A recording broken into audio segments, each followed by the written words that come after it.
Keep talking. Keep talking. Somewhere.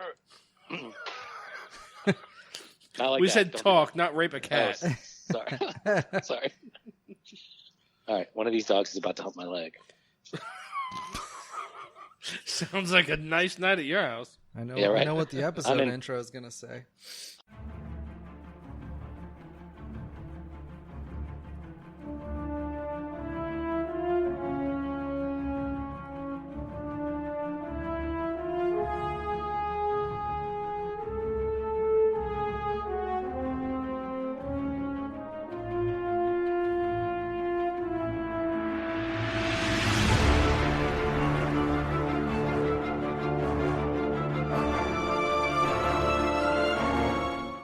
Hey, we're back. This is John. Hey, it's Paul. And it's Eric. And Eric didn't interrupt him this time. That was great. This is What If Geeks. We're talking to Paul once again remotely because he can't sit still. Well, so at least this time Eric knew he was not here. Coming to you from rural Alabama. There you go. I can hear banjos playing now. That's right. Paddle faster, I hear banjos. Yeah, right before we started the episode, Paul was like, I'm going to talk to you as long as I can because one of these dogs is trying to hump my leg. I was like, yep, you're in Alabama. All right, so we are going to talk Mandalorian. Chapter 2. All right, so we already kind of went over Chapter 1 already, Yeah, right? we did Chapter 1. That was the one where Paul called in from the airport. Yeah, yes. And we couldn't barely hear him because everybody was screaming over him, inconsiderate bastards. All right, this is much better. Yeah, this is much better. So, just like before, we'll go through the episode. The only thing we're going to do different this time is people seem to love Easter eggs. So we've got at least a handful of Easter eggs that are in the show. We'll talk about briefly while we go through it. I love them. Little salt. No. Yeah. All right, so what we got first? I guess you want to dive right into it. We'll start with so he had just gotten to the bounty, the Yodelorian. Can't say Baby Yoda. You piss a lot of people off if you say Baby Yoda. Can we talk? Yeah, Can we talk about that for a second? Uh-huh. I understand that Star Wars purists are super mad about calling the being or the bounty or the whatever Baby Yoda. I love Baby Yoda. Oh yeah, me too. I think Baby Yoda is a perfectly fitting name, and I understand Yoda is the actual given name of the old. Yeah. Right, whatever that species is. I don't know if that species has been named. I've never seen it named. No, it's never been named. Oh, by the way, hey, major spoiler alert for everything Mandalorian related. Right. This is an episode review. Yeah. It's given. And so technically, right, this is not Yoda's baby, so it can't be a Baby Yoda. Oh yeah, Yoda was the given name to the oldest of whatever that is. It's a Baby Yoda, okay? Yeah, but the toxic fandom is seriously. and I can't believe that me, of all people, use the term toxic fandom. But these assholes are like, it's not Baby Yoda! And I'm like, yeah, we know that, you fucktard, but what the hell are we supposed to call it? Yeah, no, the littlest thing of Yoda's species that we don't know? The baby of whatever species Yoda might be. Yeah. Right. We have to give that whole mouthful, apparently. But I heard somebody on one of our pages or something said Yodelorian, and I thought, oh, that's actually pretty good. Awesome. That's pretty good. Because, the cast said they took to calling it the being. Yeah. In the show, it's called the child. It's called the kid. Yeah. There's a whole lot of names for it. Yeah. Fucking Baby Yoda. Whatever it is, Disney needs to make a stuffed one for Christmas. Oh, it's already coming out. I think they're going to do it. They can make a bajillion dollars. They've already announced that there's going to be Mandalorian merch in time for Christmas. You know damn well that's going to be one of them. And I'm going to have 5 of them. Can we get an animatronic one like they have in the show? Makes little facial expressions and tweaks its little ears and whatnot. He said twerk. He said twerk first. I did. You might as well twerk. Someone please give me an animation of Baby Yoda twerking. I'll put it all over our webpage. All right. Oh, that's all right. We got enough of that. So, Baby Yoda, Yodelorian. We're accepting all commentary. You throw another Yoda in there. I'm going to like that dude from Price is Right. In any case, we're accepting any and all. Everybody knows this isn't actually Baby Yoda. It's a whole. I don't even know how far off. 750 plus years. He would have been 850 when this thing was born. This kid would have been born in 41 BBY, BBY, something like that, right? Mm-hmm. So I don't know how old. He would have been the same age as Anakin. He was 850 at that point, I guess. I guess you should say Anakin would be the same age as the baby. Yeah.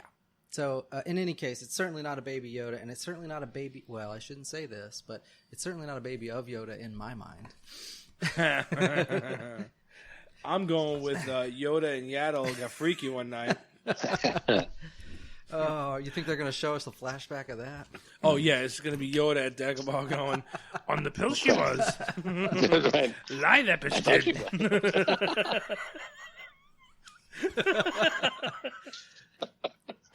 All right, write that down. That's about the only decent impression I've ever done. All right, so into the episode. So at the end of episode 1, the bounty had just picked up, the bounty hunter had just picked up his bounty, and we didn't know what was happening. Shot IG-11 in the head. Yep. And so now he is on his way out. He's got to get back and bring it back to the client, right? And so right off the bat... Oh, by the way, before we even get into this, have you guys noticed that the theme music at the front of every episode is a little bit different? Yeah, a little bit. So apparently, I read this today, and I really didn't even notice it because there's so many other things I'm obsessed with about the show. But that he did a score for every single episode, a different score for every single episode. Yeah, they've got different directors. Like the next episode to come up is Bryce Dallas Howard. Mm-hmm. So it should be interesting. This was Deborah Chow. Deborah Chow who did... Yeah. Oh, no, she did 3. Yeah. Because Taika Waititi is doing the last one. Anyway, it could be. Good, yeah. Whatever. So he gets jumped by Trandoshans, right off the bat, right? And so that in itself is sort of an Easter egg, but I guess we saw some...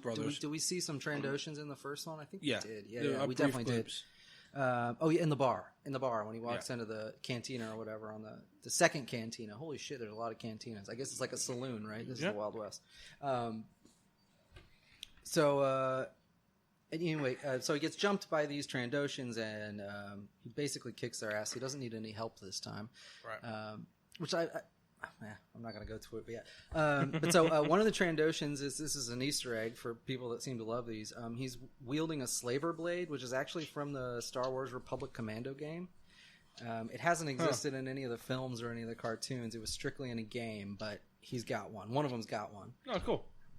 Interesting little Easter egg. I guess I feel like I can't imagine that Favreau watched all these shows and played all these games and he's got to be drawing from other people. It's give him me and ideas of what I could toss. Filoni. Yeah. Because give me ideas of what I could toss in here. It's so broad what they're drawing from. It's not even just canon stuff. It's outside of canon that they're bringing into this. So really, really interesting. So anyway, he whoops these guys' ass. No surprise. He vaporizes most of them, I think. Yeah. And then which every time he does makes the Empire Strikes Back line "no disintegrations" even better. Yeah, right. Yeah. I think there's a specific throwback. I don't know. I think it's in this episode. Yeah, it is. It is. We'll talk about that when we get there. So then they're at the makeshift camp or whatever after they fight, and we see the first. This is the first instance where we see the yodeling It looks like he's trying to force heal the Mandalorian, right? The Mandalorian's sort of tending to a wound on his arm or whatever, and the kid's putting his hand up and trying to touch him. Shit, yeah. And so this is interesting only because force heal has existed in Star Wars video games and stuff. Never been seen in any movie, or nobody's ever had that power in any movie or anything. Right. So they may just. I don't know if they're going to introduce it. I'm sure it's going to pop up at some point. He keeps trying it. Yeah. And it's the most adorable fucking thing out there. I know, right? Little thing going up, trying to touch him. He keeps putting it back. Yeah, he just raises his little hand, and Mando keeps putting him back in his thing. Well, little does he know. I guess he's going to learn this episode what the kid's capable of. So maybe next time he won't put him back in the egg. Well, the eggs. Never mind. I'm going to spoil something. I'm going to spoil an episode in the future because I can't keep them apart. But so anyway, so after the camp scene, then it's the next day, and they're heading back to a ship, and of course the Jawas have got to it. We have heard a million times that Jawas will steal anything that isn't attached, right? But I think this is the first time we really get to see them like completely robbing something. Like they're tearing his ship like piece from piece, taking every part they can. Yeah. And like you leave something alone for 5 seconds, they're like, we got it. Yeah, and so when I saw this, I thought, okay, this is definitely, because they weren't just stealing it, they were stealing it and taking it to their sandcrawler. Right? Well, no, because you know what? In A New Hope, when Luke and Ben first pull up into Mos Eisley, the Jawas start scurrying around them, and Luke is trying to tell him, get the hell out of here for a second. You know, he's waving them off, like, go, move. Oh, yeah. So, no, I mean, they do sell I hear everything that, later. but I mean, like, they are systematically dismantling his shit. Like, every piece of that, fairly large compared to the Sandcrawler ship, is going to end up inside there. Anyway, but he stops them, of course. But so he stops them, all right. I see the Sandcrawler, and I assumed right away, okay, this means it got to be on Tatooine, because it never said where the hell they were. But I was looking at the Star Wars databank, and if you look at the entry on Quill, it says he lives on Arvala 7. So that means they have created yet another, I think by the time we get through The Rise of Skywalker, this will be the 4th single biome desert planet. And Jawas are pretty much on every one of them. Everywhere, I think there's one on the on Jakku. I think you see a couple of them on Jakku, but I can't remember if you can or not. Somebody correct me if I'm wrong. I'm not sure what the obsession is with two things: single biome desert planet and single biome ice planet. They love them. They're everywhere. We've got to create like 50 of them. Well, again, like we said before, though, in Lucasfilm defense, we don't see a whole world. I mean, you can, like, from the outside, sometimes you see it looks like it's one biome, but there might be a whole other side to this thing that, you know. I suppose. But I'm pretty sure it's all one biome. There might be a tropical island on Hoth. We have no idea. With a one-armed Wampa just chilling out, drinking a Mai Tai. Like, that motherfucker took my arm. So, in any case, he starts disintegrating these Jawas, and they stop tearing his ship apart. But at that point, I think it's pretty much too late. He's already lost too much of his ship. So he starts chasing after the Sandcrawler. And that was epic. Yeah. I mean, this is a really good action scene. I don't know that this is an Easter egg, but do you guys remember the game for Super Nintendo called Super Star Wars? Yeah. So there was a level in that where you were playing as Luke and you had to like scale the side of it was done like a side scroller with platforms, but the little guys would pop out of windows and throw shit at you. Yeah. Yeah, it looked just like it was just like. I kind of wonder if it isn't a throwback to this, doing this for the episode, because when he's trying to scale that thing, I mean, even though he's going straight up, and you don't do that in the game, you kind of go side to side, but even though he's going straight up, there's little Jawas popping out, throwing garbage at him out the windows and stuff, and you know. Anyway, the whole thing is hilarious. He's throwing him on the ground, and of course he doesn't win this fight. No, they tase him. Yeah, because he gets all the way to the top, and they tase his ass. Yeah, it's really funny because this is probably one of the few heroes where he is constantly either failing or needing somebody else to come rescue him. And you wouldn't expect that out of a Mandalorian. Yeah. Right? I mean, everybody thinks he's badass, and he is badass, I guess. But when it comes to like a really tough challenge like this one, I mean, he lost. Basically, he had to go suck it up and find another way to get his parts back. But you know, like the blurgs, you know, if Quill hadn't rescued him with the blurgs, who knows what would have happened, you know? Mm-hmm. And we're gonna get to another one in this episode where he's gonna need help again. Yeah, we wind up back with Quill again. I love how the little bassinet was following alongside the Sandcrawler while he's trying to. Yeah, he's fighting, and this thing is just sitting there looking at him like. So, you know, he's taking it all in, so he's probably learning something he shouldn't. Yeah. So anyway, he gets his ass whooped, dropped on the ground. At the risk of being blasphemous, though, like we don't see a lot of really badass stuff out of Boba Fett in what becomes the original. This is true. Trilogy, original trilogy, right? Like the first time he has to do something super cool, he ends up getting bonked by blind Han Solo. Yeah. Right, still from the carbonite, and he gets knocked into the Sarlacc pit. Like it's not very impressive. No, you're right. Even Django's performance on Commonian or whatever it was better than what Boba did. Yeah, true.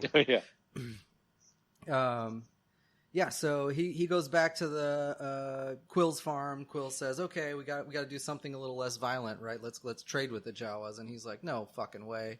Those guys stole my shit. That's my stuff." And then he's like, "I have spoken." Yeah, I have spoken. And this hilariously, I mean, this showed up in episode 1, but this has become like a meme already in the Star Wars social media thing. Everybody said, I can't tell you how many times I've seen "I have spoken" in the last freaking by week. episode 3, by the time we get to episode 3, and there's going to be another one. Yeah, that's already popped up. This show is very memeable. I think there's even another one that's going to pop up in this episode that people were memeing a little. Yeah, we'll get there in a minute. Keep going. Actually, the next scene probably. So, and then I don't know what the point of this was, but they show that maybe it's just cutesy, but they show the Yodelorian It's just him being cute, chasing around a frog, and then he swallows it. He swallows the whole thing whole. Yeah, yeah. Well, he's like, put it down, and he eats it, and they both look at him. I think the question, which would bring us to our Facebook page. Yeah. So we were talking about something. John and I were talking about something today with I don't know, some randoms on Facebook, but the guy was like, "Well, are there frogs on? Yeah, so amphibians Star Wars thrived on a desert planet. Like what?" And I'm like, well, what he said was, so there's frogs in Star Wars now. So I shot pictures from outside of Jabba's palace. I was like, well, yeah, kinda. I mean, that thing was a little one. You don't know what it was going to grow into, But there's like that one fat one that sits right outside of Jabba's palace that eats the rat or whatever. Yeah, and there's a couple of them. Plus, Jabba's eating like ones that look just like that. Jabba's eating ones. Jabba eats them, he does. and they look just like that fucking the one that Yodelehihu eats. Yeah, I'm with you. I think somebody else had said, "Why are there amphibians in the desert?" But I guess we can just get this out of the way right now. Hard science has never been sort of a thing for Star Wars, right? I mean, ignoring for a minute that they're space wizards with force powers. Yeah. Right. Yeah, you're worried about frogs in the desert. They can't get parsecs right. Yeah, and there are single biome planets, and parsecs become time units. There's a whole bunch of stuff wrong with this, but that isn't what makes it good, and it really doesn't matter. So time and area. It's everything. So, in any case, they go off to meet the Jawas. Right as they're coming up to the camp, one of the Jawas goes, "Utini!" Now, you guys, we heard this in A New Hope when they capture R2-D2 or whatever, that scene. There's Utini! I don't know why. That always makes you laugh. Yeah, and so this is the thing with the disintegration. So the Quill's telling him you need to get rid of your weapons, right? And he says something like, first it was they don't seem to like you very much. Yeah. And then he said, well, I did disintegrate a few of them. Yeah. And so I think that was the callback, really the heavy callback to the Vader Boba Fett. Yeah. Quill just kind of looks at him like, yeah, really? Like you're making this harder on me. Yeah. Because in ESB, Vader says to Boba Fett, as you mentioned earlier, no disintegrations or whatever it is. So I think that's a bit. But anyway, so Quill tells him he needs to disarm then, right? And he says, "I'm a Mandalorian. Weapons are part of my religion." Now, right. I have seen that. Religion, yeah. I've seen that memed a bunch of times already. In fact, I saw one today that was like, hey, Americans, you need to give up your guns or something. And then there was like, no, I'm American. Weapons are part of my religion. That's right. I'm liking this more and more. So there's another throwback in here when they're talking to the Jawas. That Jawa tells the Mandalorian. So the Mandalorian tries to speak. What was it? Jawese? I don't even know what the hell you call it. We're killing this. Jawish. I'm sure we're wow. I think we just offended somebody. Anyway, when he's Let's trying wish to talk all the to Jawas a happy not Kwanzaa. Hanukkah. Happy Hanukkah? Sure. Shouldn't we just the do Jawas? Life Day? I mean, no, Jewish. I bet they don't celebrate Life Jewish. Day. Oh, I get it now. I get it. I wasn't even going there, but I get it. So anyway, one of the Javas tells Mando he sounds like a Wookiee, which we haven't seen any Wookiees in this show. And they all yet. giggle. Maybe we will, but yeah. They all laugh. And so there's another R5 unit here. We actually saw one of those in episode 1, but there's an R5 unit sitting next to the Sandcrawler in this. Yeah. Because they just love all the throwbacks. So the Jawas decide he doesn't have anything useful unless he wants to give up his armor, which of course no Mandalorian is going to do. My favorite part of this is when he tries to hit him with the flamethrower and they all lean to the side at once and just look at him we saw that one coming, Dick. Yeah, I feel like this flamethrower is generally useless. I don't want to get into episode 3 territory until we get into episode 3, but I'll mention it there. I'll try to remember.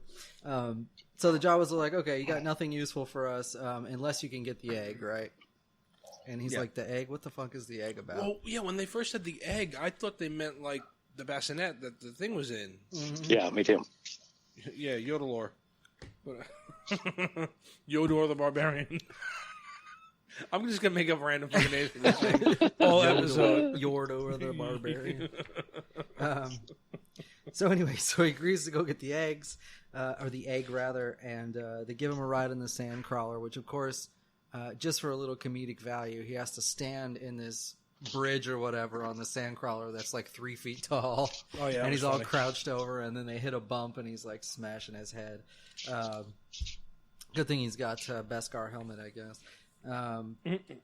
And so then we find out what the egg is about, right? The Mudhorn. So this rhinoceros-looking creature with fur. Yeah, it looks like a rhino with fur. Yeah, it's pretty interesting. I'm kind of wondering. I'm not saying it is. I'm just curious. Do you remember the reek that was in Attack of the Clones when they're in the arena scene? I remember the 3 animals. I remember the one that looked like a giant. One of them looks a lot like this, except its head is red and it has 3 horns, 2 out of the side and 1 out of the top. The reason I say this might be a throwback, though, is because Boba Fett is the one that puts that creature down. Jango Fett. Oh, Jango Fett. Sorry. Yeah, sorry. Yeah. Boba Fett doesn't do anything there except hold his father's head later. 5-year-old Boba. No, so yeah, Jango Fett puts that one down. Hang on, Paul's eating his phone. I thought he was unzipping his pants. Round 2 with the dog.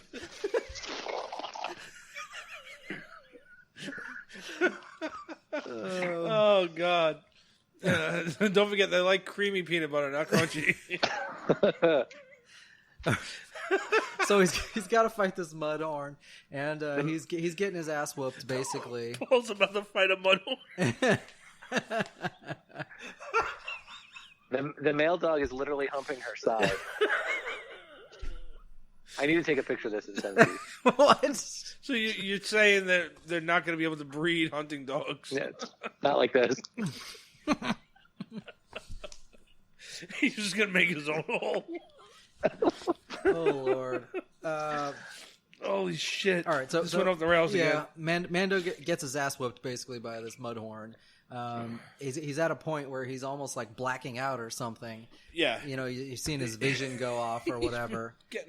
And he does the Captain America Last Stand Against Thanos thing, where he stands with the knife that he's got left. Everything else is done. Yeah, I was curious if that might be like a vibro blade, those little like electric weapons. Cause that's what I thought. I can't see it in this particular episode, but in the next episode he pulls it out and it looks like it's like sort of shimmering.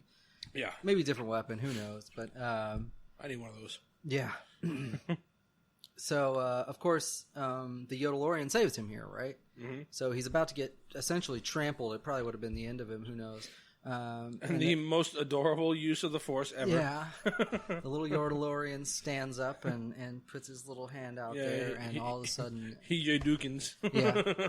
All of a sudden, the Mudhorn is floating in the air, and this is the moment where the Mando realizes that, oh, fuck, there's something about this kid. What the fuck is going on? Because at first he's just looking like he doesn't know, and then he looks over and he realizes it's the kid, and he stabs the thing. Yep. So he kills Muddy. So he kills the Mudhorn, yep. And then in the weirdest part, so he goes and grabs this furry egg. And, that was so weird. Yeah, and then he takes it back to the Jawas, and they like immediately cut it open, and they're just like sticking their robes. They put their hands in there and start eating into the yolk, and they're just the goo. So essentially, he went to find them a giant Cadbury egg. Right? Yeah, it's like a giant Cadbury cream egg. And that's worth more to them than Beskar armor. What the fuck is wrong with these Jawas? Right? So there must be something about this egg. It must be some like they must get high off it or something. I just can't. That explains the red eyes. There's some spice in there. Explains why their eyes are red and not yellow. On that note, because I've heard people talk about, I wonder why their eyes are red. I'm thinking it's just like a planetary thing. You know, maybe Jawa's eyes change according to, because all of those are red and all the previous ones are like an orange yellow. So like an amber. What I have read, and I'm pretty sure this isn't official canon, but they can't deal with like normal light, like from a sun that puts out rays and all the different. So they put these like gem things over their eyes to filter the light out. Okay, so maybe this tribe only has red ones. I don't know. Something like that. I just heard that. It probably comes from legends. Or maybe the red is the one that filters out this sun. I don't know, whatever. Yeah. I'm just saying that I think it's interesting that there's all orange before and now there's red. So I'm thinking it's got to do with the planet. You know? Maybe. Yeah. I mean, a different sun, I guess. Maybe it could be. Or maybe it's all bullshit. It's like Superman doesn't have powers. When underneath there, it's really Oompa Loompas.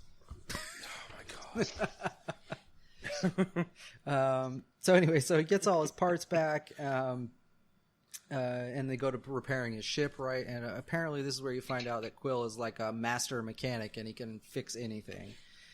Yep. And the Mando realizes that. And one of my favorite lines, too. Yeah, which one? When he's like, this would go faster if you'd help. If you'd help, yeah. Quit sitting there sulking. Get the hell over there and help me out. So they manage to piece his ship back together, and then Mando tries to offer him a job, and he says no, right? He says, I've worked my whole life to make sure that I don't have to be in servitude to somebody anymore or something like that. But doesn't he say, like, in order to make this work, we're going to need an entire repair facility, and then they still manage to make it work? Yep. Yeah. So that's because Quill's a badass. Yeah, apparently. So anyway, a large part of me wonders if this is really the end of it, because the one thing we're missing out of this Wild Western theme is a fucking posse. He doesn't have a posse. Right. And now you could argue that the underground Mandalorian group is that's a with posse. an O.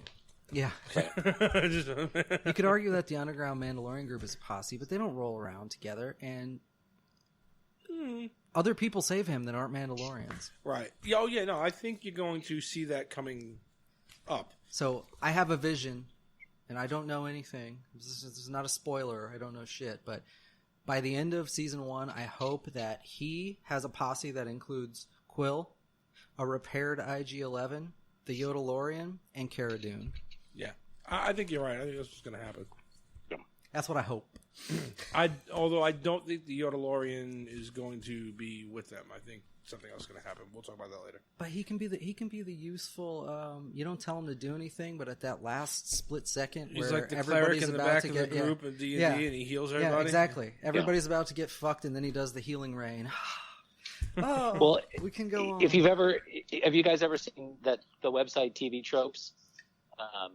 Where they go through all the different kinds of tropes that there are in movies and other things. So there's a like a team of 5 is a trope, and there's a leader.